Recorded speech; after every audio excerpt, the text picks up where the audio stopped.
শেখ মুজিবুর রহমানের মৃত্যুবার্ষিকী ঘিরে ধানমন্ডি ৩২ নম্বর ও আশপাশের এলাকায় নিরাপত্তা জোরদার করেছে আইনশৃঙ্খলা বাহিনী। যে কোনো ধরনের বিশৃঙ্খলা বা অপ্রীতিকর পরিস্থিতি এড়াতে অতিরিক্ত পুলিশ ও র্যাব সদস্য মোতায়েনের পাশাপাশি জোরদার করা হয়েছে তল্লাশি কার্যক্রম।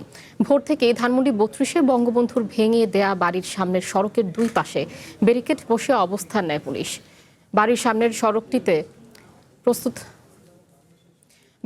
সড়কটিতেও বন্ধ রয়েছে যান চলাচল ও পথচারীদের প্রবেশ। প্রস্তুত রাখা হয়েছে পুলিশের সাঁজোয়া যান। উৎসুক লোকজনকেও ভিড় করতে দেখা গেছে।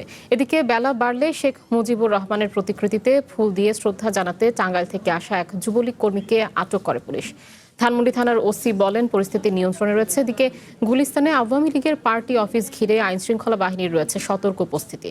পরিস্থিতি নিয়ন্ত্রণে রয়েছে, তবে অনাকাঙ্ক্ষিত ঘটনা এড়াতে বাড়তি পুলিশ মোতায়েন করা হয়েছে।